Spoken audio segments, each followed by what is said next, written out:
Hello and welcome to ThomasGeigerCar, today with the next generation Ford Explorer. But don't be confused, this is not the next generation of the US Explorer, the mid-size 5-meter plus SUV that we all know from our vacations in the US as the favorite rental car for the road trip. No, this is the first European-made Ford Explorer. And to be honest, it's not a pure Ford at all, because it's the first model on the cooperation platform between Volkswagen and the Ford Motor Company, and it's based on Volkswagen's MEB architecture, same as a Volkswagen ID3 or ID4, but in a totally different design. It looks like the Explorer we know, just shrunk down to 4 meters 45, and it's uniquely designed, looking bold, looking adventurous, looking ready for going to the outdoors and enjoying your life. And it has way more character than most of the European EVs in that segment at the moment. It has ample space due to a wheelbase of more than 2.70 meters, and it has a huge trunk, and it has some smart ideas in the interior that we will take a look at in a moment. Not in a real car, because we're still half a year ahead of the launch and 3/4 of a year ahead of the start of deliveries.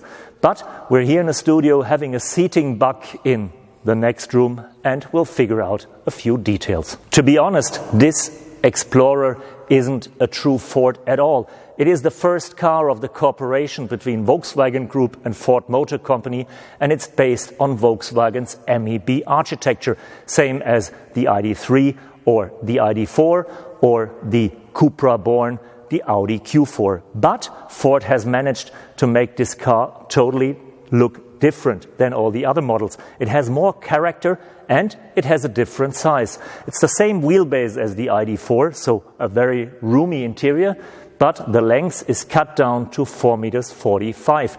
In between ID3 and ID4, a total smart spot that has not been covered by any other brand in the market. We have a huge trunk, we have lots of room in the interior, and we have some great gadgets when it comes to usability and to user interface. I can't show you that on this particular car because we're still half a year ahead of production start and 3/4 of a year ahead of start of delivery. So we're in the midst of the design process and we're here in the studio, but there is a seating box next door, an open top version where I can show you all the details.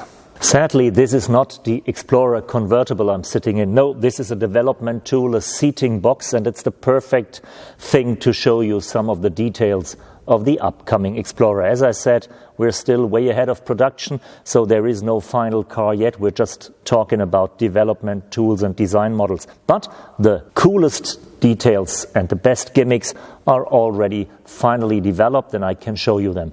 Ford is well known for its versatile and for its storing compartments and lots of smart ideas, and the Explorer has a lot of them as well. No, there is no room for a frunk. That is the problem with the partnership with Volkswagen. They had to take what they became from Wolfsburg, but they still have room for at least the warning triangle, the emergency kit. All that is stored underneath the front hood. Charging cable is sadly in the trunk below the bottom, but in the interior there is some really smart details to find.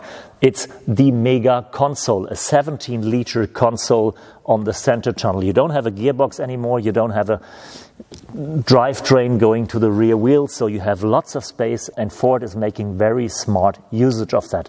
17 liters in that center console, and it is versatile as the cellar in the basement of your home. For example, the cup holders. If you don't have small cups or cans to carry, you can take that out, can place that here on the special resting place, and can make use of the 17 liters in totally different ways. There's a bigger cup holder, by the way, with a silhouette of the city of Cologne, where the car has been developed, designed, and will be produced. So no Wolfsburg signs and no Detroit signs. It's a Cologne-made car. You can put that in here in special restings, so you can put bigger bottles or stuff in it. There is a small console for your smartphone, for your keychain, for your headphones, whatever you need to, for your wallet. You can take that out. There is a bigger console for trash, like a trash can that fits in here. And if you just need lots of room because you're thirsty, you can put in 1, 2, 3, 4 bottles of 1.5 liter. So you will definitely not be thirsty when you reach your destination. And that's not all. Ford has very well listened to the customers and looked into their everyday life. And they realized when they go jogging, when they go shopping, when they just go for a stroll with the dog, they have a real problem with their valuables, where to put your smartphone, your wallet, your keychain when you're out for a run. And they found the secret locker in the car. You can adjust the big screen here, not only for the visibility, but to gain access to another hidden compartment where you can put your valuables, like your smartphone. And once you close that and you lock the car, this thing is locked. It's theft lock. It's a stable metal frame, hard console, so you need really lots of power to break into that. And until that, the alarm of the car will go off and the thief will be long gone since. So that is a real smart move. I know simply clever is a claim of a Volkswagen sister brand, Skoda, but I've not seen much clever solutions like that any time before. Ford has not only found a very individual design rep for the Volkswagen technology from the outside, no, also the inside is totally different. And the user interface at all is nothing to compare with what we know from Volkswagen. Yes, we still have the small screen behind the steering wheel, but the gear lever, for example, has been moved from the display to the steering wheel column. Much more easier to operate, much more common, much more used to it. We have a almost square-sized steering wheel with individual elements on that touch bars here that work quite well. And the biggest differentiator is the big screen, 15 inches, and it's vertically placed in the vehicle, and it runs the new infotainment system Ford Think Move, because you can move the items all over. The only thing that is still recognizable as Volkswagen is the slider that has been very much criticized in the ID models or in the Volkswagen Golf. And Ford has listened to that critic and has made it much better. A, it's lit up, and B, it gives you a tactile feedback so you can operate the volume for the infotainment without looking at it, and you still know what you're doing. So the only thing that's missing is driving impressions, and these have to wait a few weeks. But Ford claims to have given the car a different setup. They've widened the stance, they've widened the axles, so the car has a broader stance, it has a different steering, it has a different set of dampers and bumpers, so it should ride like you know it from a Ford.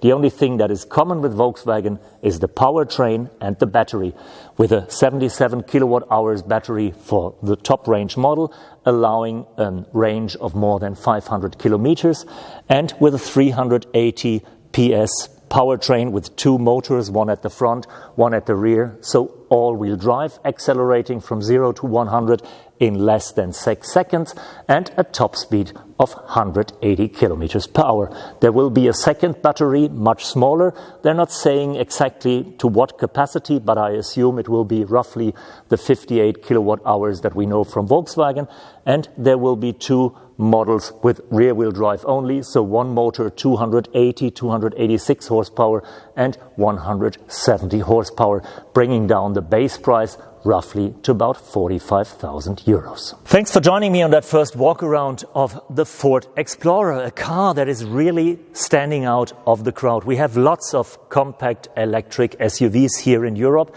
and this one has character, more character than every Ford ICE car in the old world. So they've done a real good job taking the acclaimed Volkswagen technology, wrapping it new, giving it a new character, a new design, and they've improved it where it was necessary to improve. Not when it comes to driving, to storing, to battery capacity, but when it comes to the interior.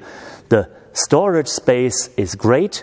The user interface looks much better than everything we know from Volkswagen. I'm pretty sure Ford can keep up on the electric avenue and make some progress and getting closer to the competition with this vehicle. And with a second MEB model in the lineup, Ford is ready for the electric future.